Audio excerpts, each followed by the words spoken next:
ain't a podcast that's flyer. You are now tuned in to Direct Misfire. Benson, Hugh, and Sellick. Tell everyone to tune in. Let's roll the dice. Let me show you what we doing. A fantasy war game. Play it smart and you win. What you know about the crystal pen and the retribution? Heroes, giants, and knights galore. It's an adventure. This is Kings of War. Let's go.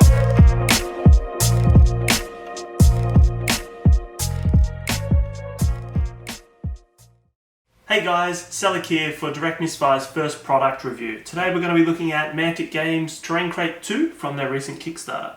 I backed in all 4 of the crates, so that's Bleakwood Halls, Campbell Heights, Bellevue Square and Mournful Ruins. I've done this product review a little bit differently to others, so I hope you enjoy it. Cheers!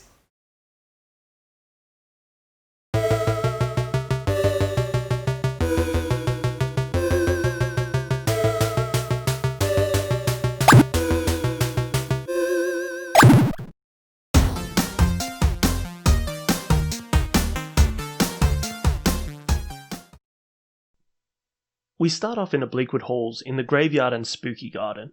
As you can see, you get a decent amount of grim fences, all boasting great detail. As with most plastics, however, there is a little warping across the entire range, but nothing a touch of hot water won't fix. I do love the garden terrain. A few benches, stumps, and spooky trees, as well as some planting pots, will look great on a Kings of War base or a terrain piece or scatter terrain. The Walking Dead zombie here shows the 28mm scale is once again on point. The mausoleum and graveyard pieces are simply brilliant. I do expect to see a lot of these on terrain pieces as well as multi-bases for Kings of War.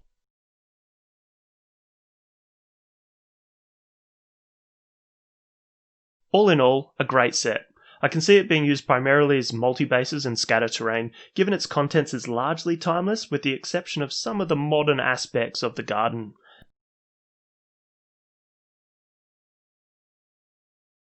The Gothic Manor is by far my favourite of the collection. From the piano that no doubt plays unexpectedly in the middle of the night to the grand table with all the trimmings. Combined with bookcases and dressers and suits of armour, it really allows you to set an amazing scene.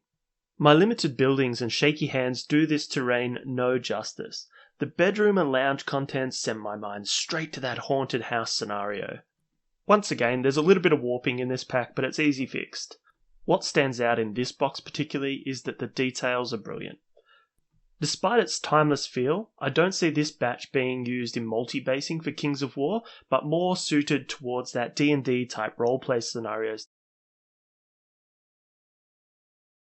Next up, we've got the Servants' Quarter. It's a versatile bunch of terrain, easy to make a bathroom or a few small bedrooms, and a kitchen. You may notice that I've thrown a large table and rug in here also. It's just to show its range.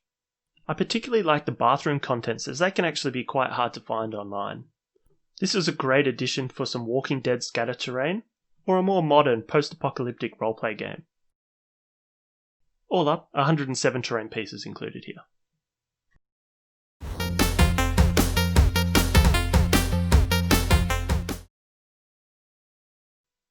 Campbell Heights, another great thematic selection here. The Survivor's Stronghold allows you to build a warehouse, basement, or even a loading bay. This selection had a few noticeable mold lines due to a lot of flat surfaces, as with all hobby though, easy to fix up with a hobby knife.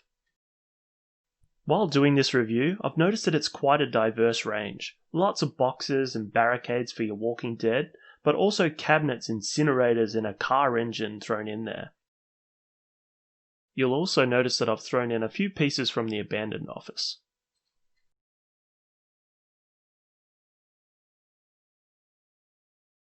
Crystal Peak Camp really captures that post-apocalyptic vibe. We go from the humble 2-man dome tent and sleeping bags to the larger tents, and even a campfire.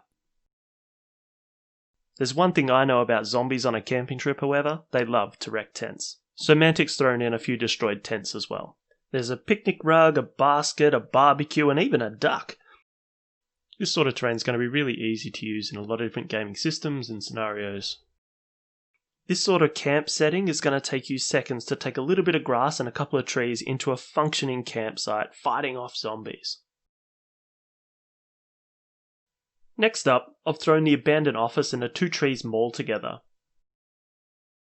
You could have so much fun with this set. Throwing this bit of terrain into a Sarissa building, or for the affluent hobbyist into the Twin Peaks Mall by foreground, they can really immerse your game scenario a hell of a lot more. From soda machines and cleaning carts, ATMs and computers, this has got absolutely everything you would ever need for the office type scenario or to start filling out your mall. I was really impressed with some of the quality of the items here, and I'm sure that you will too. I think this terrain is perfect for the Walking Dead All-Out War, or naturally a modern post-apocalyptic type roleplay game.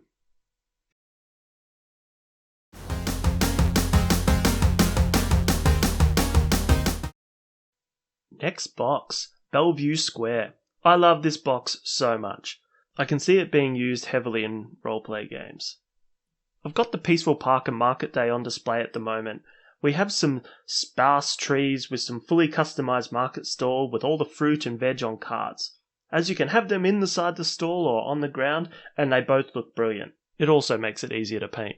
This pack did come with some indoor shelving and some old style cash registers, but I couldn't really include it in our setting. There's some great statues and signage, tables and chairs, really easy to set up multiple scenarios with this one kit. Next up, we've got the Cozy Cottage. Some of this pack is a duplicate of what we've seen earlier. What I do love about this set, outside of the quality of the plastic and detail, is the couches and the dresser. I can see these being used as blocking terrain one day and then up against the wall to add more feel to a room the next. A smaller box, but it is a good one. One word: creepy. There's something about a vacant hospital that is just creepy. It comes with a nurse station and a ton of beds, corpses in body bags and IV stands. 10 out of 10 for creepy, Mantic. You can use this as the hospital setting as intended, but I can also see it as a morgue type environment as well, with the slabs and the bodies in the bags. And that's it for the box, a whole 121 pieces.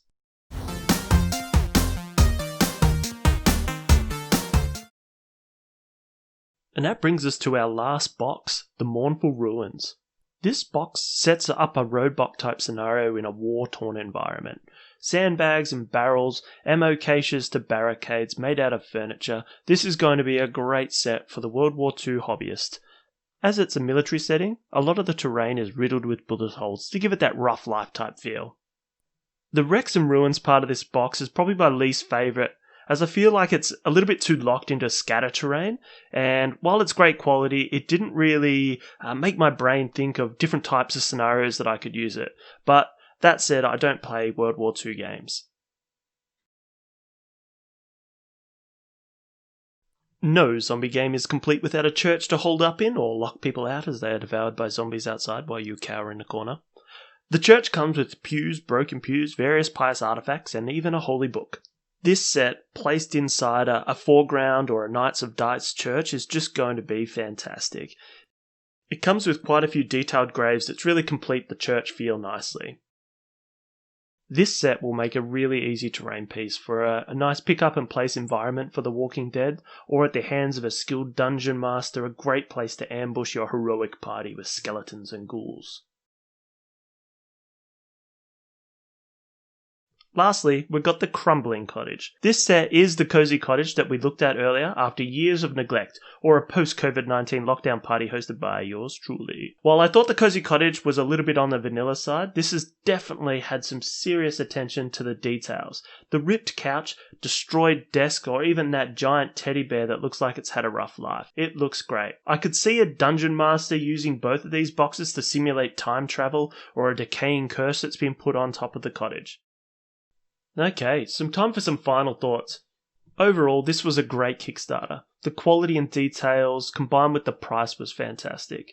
Mantic gets a fair bit of stick for their campaigns previously around some of the delays in shipping, and historically in some of their other campaigns their communication was a little bit lacking. It must be said that this campaign their communication was really stepped up. While you're never going to keep everyone happy, they were definitely communicating a lot more, and that even came from Ronnie a few times. I cannot wait to slap some paint onto these kits and put them into some of my multi-bases for Kings of War, and definitely for my Walking Dead All-Out War games. It's just going to lift that to the next level. Some people have painted their terrain already, and it looks so much better than all of the out-of-the-box flat colours that I've shown you today. Here's a few examples of that. But I can hear you already. Sellick! I have missed my chance to get on this Kickstarter. Why couldn't I have been so terrain rich as you? Well, Mantic has a solution to this. As of the 17th of July, they will be releasing some pre-orders for some of the terrain kits. What terrain kits, Sellick? Surely it's not going to be the Kickstarter ones. No, you're right, random person that I'm mimicking. They are releasing it into 5 different packs.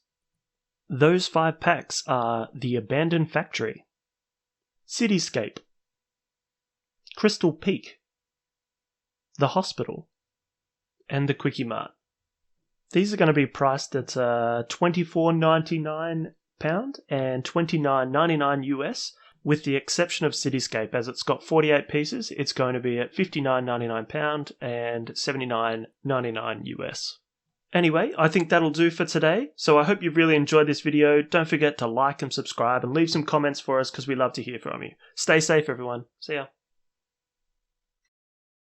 Thank you for tuning in with my team. Make sure you follow on Facebook and Twitter. Yes, indeed, more than a game, it's a lifestyle. Yes, sir. Hope you realize that the math hammer doesn't work. We give the people what they desire. Australian Wargaming Podcast, direct Misfire. You don't want to miss a thing. Yeah, we got plenty more. If you're ready, let's go. Stay tuned, that's for sure. Hey.